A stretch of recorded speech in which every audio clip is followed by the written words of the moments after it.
Yo, what's the deal, fam? As you all know, Drillmatic recently released, which is Game's latest LP, and I came across a very interesting video by the company man, Justin Hunt, a journalist. Well, he had a very unique take, and I thought it would be perfect for us to react to the video. Let's get right to it. Game's newest studio album is aggressively weird. It's called Drillmatic Heart vs. Mind. He combined the rap subgenre drill to the title of Nas's seminal debut, Illmatic, even though it has little to do with drill music and nothing to do with Nas. Second, the cover art to the project is a picture of Game. All right, so let's start there. As far as the name goes, I believe Game had a statement where he pretty much stated that Nas gave his blessings as far as using the name. So I'm not sure why that matters, but we'll let him continue. Game sitting on a burning sofa by the beach while he gets his hair braided. It looks completely inspired by, if not directly copied from, the cover art to TF's Scandalous Summer 80s Baby. The LA rap community is small, y'all. Maybe it's a coincidence. Third, it's 31 tracks, y'all. 31 tracks, and seemingly features every rapper of note in the industry. See, this is one of my biggest things from it. Recently, I asked the community at the Eeze Experience, was it a solo release or a compilation album? I wasn't trying to be funny. I just felt like it has so many different features. When I'm looking forward to a solo release, I want to hear that artist on the majority of the work. Now, granted, he's not the first person to do this when you're dealing with percentages, right? Some people have had features on 90% of their records, well, nearly 90%. So he's not the first, but considering all the promo behind it and leading up to it, I was expecting to hear more from him. But let's continue. I'm not making this up. Check this out. Kanye West, Drake, Ice-T, Fabio Foreign, Roddy Ricch, Youngboy Never Broke Again, YG, Ty Dolla $ign, Moneybagg Yo, A$AP Rocky, Jeremiah, Pusha T, Lil Wayne, 2 Chainz, Meek Mill, Dreezy, G Herbo, Blast, Big Sean, French Montana, Tory Lanez, Rick Ross, Chris Brown, Blueface, Twista, Cam'ron, Chloe, and Cassie. Yo, it sounds even worse when the names are mentioned, right? When you're listening to it, it's overbearing, right? But like hearing the names listed in chronological order, it definitely takes away from the experience. But it's his project and he gets to do that, right? So let's continue. 28 features in all. With that type of star power, you think it's probably streaming pretty well. I mean, even if you aren't a fan of Game, chances are you're probably into at least one of these 28 features and might be interested to see what they did on the track. So far, that's not the case at all. As of press time on Spotify, the songs on Drillmatic are averaging around 2 million streams each. But that number's entirely skewed by one song, Easy featuring Kanye West. That track was released in January and has been streamed over 70 million times. Whoa. Now that's an interesting fact because most people would say, well, it's not about record sales. When you go on a promo run like Game and you doing all the things that he's been doing leading up to this, oh, you're trying to get a bag. You are trying to get streams. And no one in this day and age produces or releases that many tracks if they aren't trying to come back with astronomical figures with regards to streams. So to see that at this particular moment, this video dropped on Saturday, which was yesterday, right? And the album came out on Friday. Those numbers aren't great considering that they're being pulled heavily by Easy, that single that was released with Kanye quite some time ago. So I'm not sure how it's working out as far as streams go from their perspective, but as a fan, it's not looking too good. Let's continue.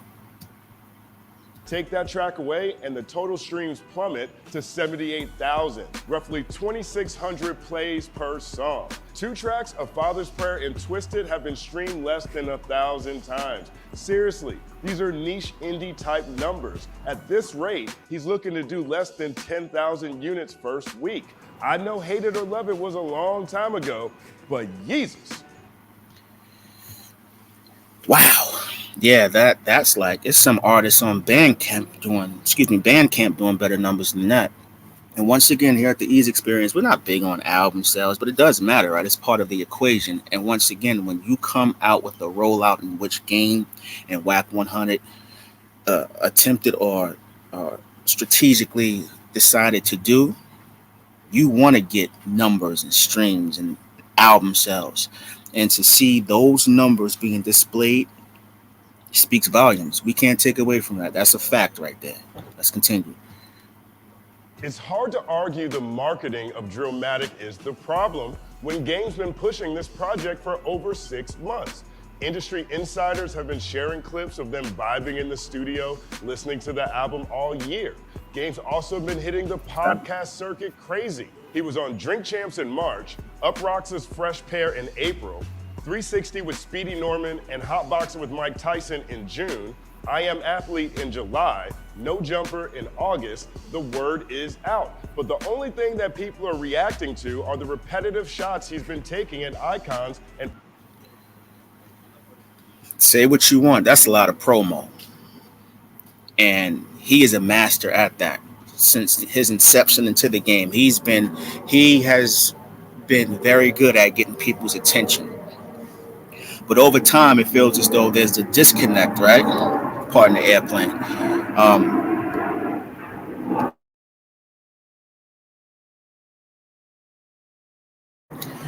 Over time, there seems to be a disconnect because his albums have not been performing in the way in which they should, right?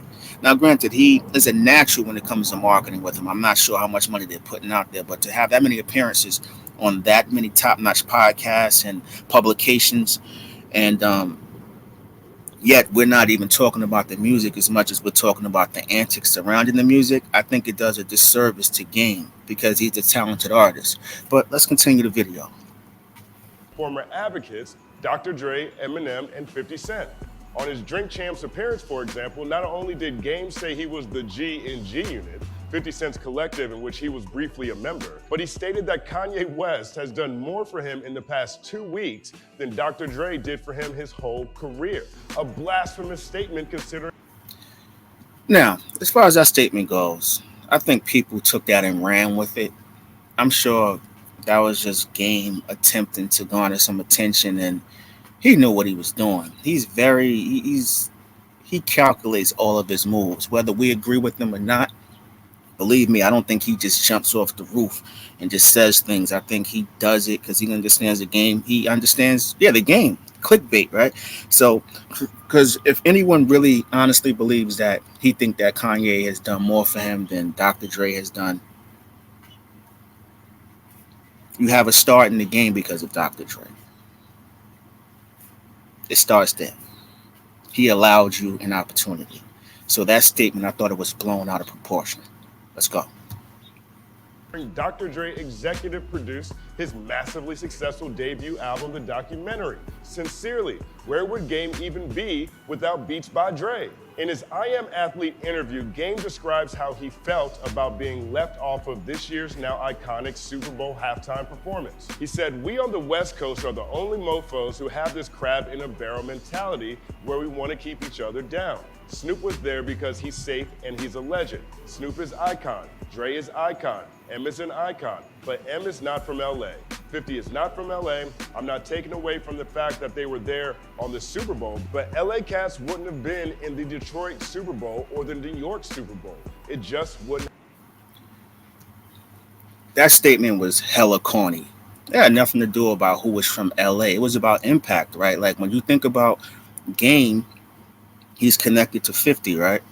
In a sense, right? Because like, it's been stated that 50 was heavy handed with the writing on that first project. But Dr. Dre, Snoop are synonymous with each other. Dr. Dre brought in Eminem. Eminem brought in 50 Cent, right? So why would there be an issue with those individuals being on that stage? It just makes perfect sense. They're bigger names than you are. They have bigger records. It's not about being from LA. It's about the show itself. What record would he have performed that was bigger than any other records that were on that stage that night? It's just or Game understanding how to make statements and to get a reaction. He's very good with that, on top of being a good rapper. Have happened. The effing Rams are in the Super Bowl, bro.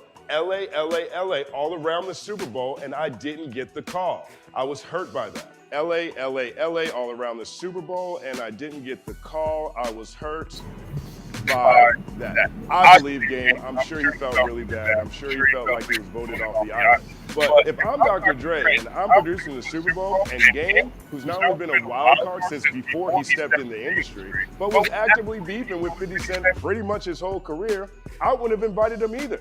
Now, Ice Cube, on the other hand, Ice Cube should have been there. Straight Outta Compton should have been the first song we heard. Never. That's a very good point. Ice Cube should have been there. Yeah, that's a very good point. And going back to what he stated about Game's ability to always have an issue with people, why would you grant someone who's had a history of behaving in such a way that platform? Because he's never grateful. He isn't. Let's be honest. Game will snap on individuals in a minute. And I don't know him personally, but we can go by his past history. So maybe they figured, hey, we've dealt with this nonsense enough, biting the hand that's fed him, and maybe this was his karma. Because honestly, he needed that moment more than anyone on the stage. Game's desperation spree peaked this week with the release of the Black Slim Shady, a 10-minute plus diss track aimed at Eminem. The concept is wild convoluted. The track opens with Game getting into an Uber driven by Stan's brother. Yes, that's Stan. Apparently, Stan has a brother. Game kidnapped him. Then for the next 9 minutes, he raps in a pseudo Slim Shady flow, says Big Sean is the best rapper in Detroit, calls out Eminem for cultural appropriation, then says M wants to be African. The whole track is tacky and wild racist. I'd show you some lines, but it's really not worth it. But making the word bomb. All right. First off, this is hip hop, right? Let's stop being so sensitive about diss tracks in a sense. Now, granted, kids should be off limits, especially when they don't rap. Like we can all probably agree upon that, but this whole thing about being racist and no, I think he was being very creative, and in a sense, that was just a jab anyway. If you know Game, he'll go on and on and on with this. He probably got 10 songs in the tuck, right? But I think this speaks more to the fact that everyone always gets up in arms when Eminem gets challenged. He's not above being challenged. I got him in top 5, top 10. Come outside, get on the pavement. You got to earn that. When he gonna spit? Now, granted, the way Game is probably going about it leaves a sour taste in people's mouths. It could be corny at times, but Eminem is not exempt from battle or being approached. If you a king of rap and people hold you that high, and I'm pretty sure he thinks of himself in that upper echelon, you got to spit. And this is a perfect opportunity for him to do so. I'm just keeping it a bean right now. Like, this whole thing about Game is taking it too far, and what he did was corny. I'm not a big fan of the Black Slim Shady, but I'm not a fool. I know Game. Based on his history, he got a couple of joints in the tuck, and that was nothing more than a sparring session.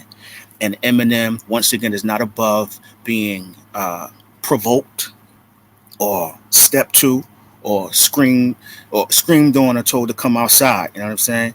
If he's that up high, if he's considered to be who everyone says he is, let's go. We need to hit some bars. Even worse, for some reason, Game decided to troll M's daughter Haley online this week as well. Peter Quillen shared photos of Haley from when she was a baby to present day. Haley's now 26 years old. Gabe saw the thread and commented, "Can she rap?" As innocuous as it may seem, that's completely antagonizing. It's all happening, unfortunately.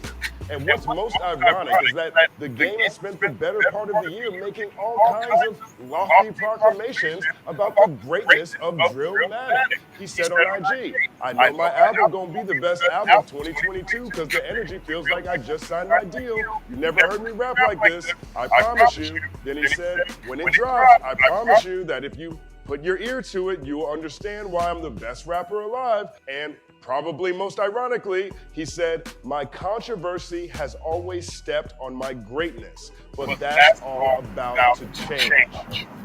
All right, let's start there. I'm not a big fan of people saying that they have the album of the year because honestly, when people state that, it very rarely becomes true. And on top of that, when you drop your album and it's not even the fourth quarter yet, and you have so many other releases to come out, you can't deem it to be album of the year. I think album of the year is now a marketing ploy or a marketing tool. So I think it's corny when artists do that because they rarely live up to the very words that they're stating. Also, when people state or when he state that his controversy is hindering his rollout or album or career to a certain degree, that's Gang being conscious of his decisions. He knows what he does. He just doesn't care enough to change. You know he dead wrong with some of the stuff he's done over the years, but that's what he knows, and that's what it's been effective album rollout time, and he sticks to it, even though it's like a hamster on the wheel, right? So that's his decision. If he wants to go down this road and continue to do what he does, because it seems to be ineffective at this moment. We're going back to the streams in early in the video and back and forth with M when he probably won't even get a reaction, going at the hands that fed him, put him on. This is what he does. He's been doing this and he's well aware of it. And he just stated it, that the controversy has held him back in some degree. So if he knows it, we shouldn't get up in arms with it. Allow him to do what he does and keep it going. See, judging from all the desperate statements made along this 7-month buildup, from the Black Slim Shady to commenting on pictures of Haley, we don't believe you, Game. You need more people. The point is this: Drillmatic could have been something special. The original version only had 8 songs. Somehow it ballooned to 31. Apparently, Nas was supposed to be on the album as well. For whatever reason, the ultimate cosign and half this album's namesake didn't show up to support. Big Sean has a super. All right, with regards to Nas not showing up to support, I wouldn't take that personal. There's many artists who say that Nas initially said he'd get on the project, but then he kind of curved and towards the end. I think Pusha T was the latest one to do that, so I wouldn't take that too personal. Obviously, most albums that are 8 to 10 or 11 songs are very cohesive, so that could have worked in his favor. But once again, like I stated before earlier in the video, when you have that many amount of songs on an album, we're in the streaming era. More opportunities for streams, more another way to kind of like pat your stats in a sense, right? So the more songs that he has, the more features, gives people more of a variety, and the fans are happy in some degree, and the streaming numbers go up, and he wins too. But it just so happens that it's not working out in that favor. But he's not the first person to do that at all. You can go on Tidal, Spotify, wherever, look at a bunch of artists who have albums with just too many songs on it. Super solid verse on Drillmatic as well. He's on a track called Stupid that literally appears one song after Game spends 10 minutes dissing Eminem. For whatever reason, Game thought it was a good idea to potentially incite friction. That's Game being Game. Game is very strategic. That's what I say. Like you can't feel bad for him because he's well aware of the things that he does. Very strategic. I don't think he just wakes up and do these things. He has a plan, and it may not be eye to eye with the way you and I may think, but this is what he likes to do. Between Detroit lyricists. And apparently, Nipsey Hussle was supposed to be on the album as well. For some reason, that track, The World Is Yours, is no longer available on Spotify. Maybe he figured it would get cleared, put it up anyway, then had to take it down later because things didn't work out. Either way, another missed opportunity. Well, that missed opportunity is a report that came out that Black Sam, which is Nipsey's brother, had the album pulled off, according to Whack 100. because of Whack 100's behavior concerning Nipsey the past few months have not been very flattering, to say the least. And I guess Nipsey brother, Black Sam, put morality and integrity above a potential bag, and no one can really knock that because the game, yes, he held a Nipsey down. Nipsey stated it many times, but when your manager continuously talks recklessly about the very person that you consider a friend, and you don't really say too much, what do you expect Black Sam to do? So I can applaud Black Sam on that, for real. From mic to plug, everything around this project screams of a formerly impactful artist who's bathed in antics so long that the antics are the only thing left the audience is entertained by. I mean, think about this. The title Drillmatic feels out of place. The cover art is bit from an artist who made a better project. And despite stating publicly that his controversy has stepped on his greatness, he still lathers himself in a super tacky display of irrelevance by spending 10 plus poorly performed minutes dissing the unit that helped him reach the pedestal he's on in the first place. He's like a kamikaze pilot that misses the building and crashes in the ocean. He's the only one hurt. That Aftermath team really is a machine. They're the type to make you die breathing. Can Game ever musically recover from this?